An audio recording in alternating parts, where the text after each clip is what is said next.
Ready start. नई सरकार के समक्ष लंबित कई प्राथमिकताओं में से एक यह भी है कि हर दशक होने वाली जनगणना को तत्काल अंजाम दिया जाए। दशकीय जनगणना 2021 में होनी थी, लेकिन कोविड-19 महामारी के कारण इसे अगले आदेश तक स्थगित कर दिया गया। अब महामारी का असर न्यूनतम हुए 2 वर्ष से अधिक समय बीत चुका है, लेकिन जनगणना के मोर्चे पर कोई प्रगति होती नहीं दिख रही है। जनगणना के पहले राज्यों को जिलों, तहसीलों और कस्बों आदि की प्रशासनिक सीमाओं को बंद करने का आदेश दिया जाता है, लेकिन इसे 9 बार टाला जा चुका है। ताज़ा जानकारी के मुताबिक जनगणना कराने को लेकर अब तक कोई निर्णय नहीं लिया गया है।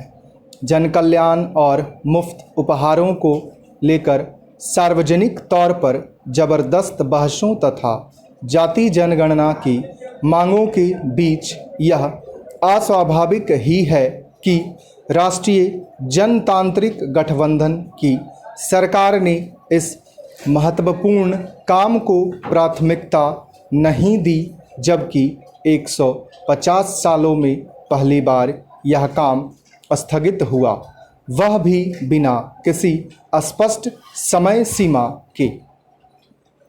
चूँकि ताज़ा जनगणना डिजिटल रूप में होनी है और इसमें आंकड़ों को इलेक्ट्रॉनिक स्वरूप में भरना है, इसलिए इसे अंजाम देना उतना कठिन और समय खपाऊ नहीं होगा जितना कि अतीत में होता रहा है। दुनिया के सबसे बड़े चुनावों के इलेक्ट्रॉनिक वोटिंग मशीन से होने के बाद डिजिटल जनगणना से भारत की सूचना प्रौद्योगिकी शक्ति की प्रतिष्ठा और बढ़ेगी। इसके बजाय भारत फिलहाल उन 120 देशों में शामिल है जिन्होंने महामारी का हवाला देकर जनगणना की कवायद को रोक रखा है। कई अन्य देशों मसलन चीन, बांग्लादेश और नेपाल ने महामारी के दौरान भी जनगणना की है। भारत उन 44 देशों में शामिल है जिन्होंने अब तक जनगणना नहीं की है। ऐसा करने वाले अन्य देशों में Yemen, Myanmar, Ukraine, Sri Lanka, Afghanistan तथा सब सहारा अफ्रीका के देश शामिल हैं जो किसी न किसी तरह के संकट से जूझ रहे हैं। जनगणना जैसी गहन जनंकीय कवायद अत्यंत महत्वपूर्ण है। महाभारत जैसे आर्थिक और सांस्कृतिक विविधता वाले देश में तो इसकी आवश्यकता और भी अधिक है। उदाहरण के लिए यह आबादी के आकार जैसी बुनियादी जानकारी मुहैया कराता है। संयुक्त राष्ट्र के आंकड़ों के अनुसार भारत की आबादी चीन से अधिक हो चुकी है और 1.4 अरब लोगों के साथ हम दुनिया में सबसे बड़ी आबादी वाले देश बन चुके हैं। विडंबना यह है कि भारत सरकार के पास आबादी को लेकर कोई नई आधिकारिक जानकारी नहीं है। जनगणना को बार बार स्थगित किए जाने के बीच भारत की आधिकारिक आबादी अभी भी 1.2 अरब है।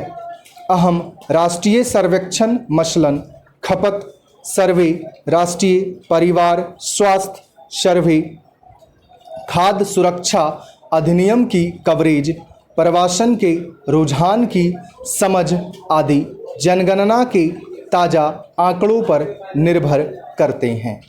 हमारे यहाँ पिछली जनगणना 2011 में हुई थी।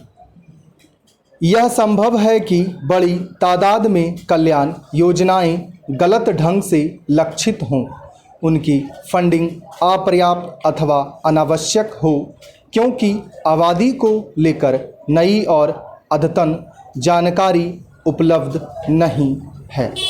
बिना नई जनगणना के 16वें वित्त आयोग की अनुशंसाएं 13 साल पुरानी जनगणना के आंकड़ों पर आधारित होंगी।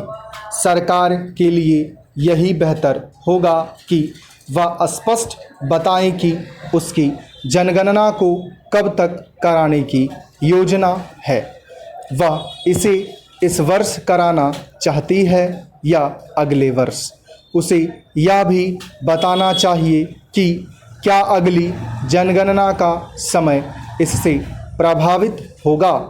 यह महत्वपूर्ण है क्योंकि अन्य चीज़ों के साथ परिसीमन और संसद तथा राज्य विधानसभाओं में महिला आरक्षण का क्रियान्वयन भी 2026 के बाद होने जनगणना पर निर्भर है। स्टॉप।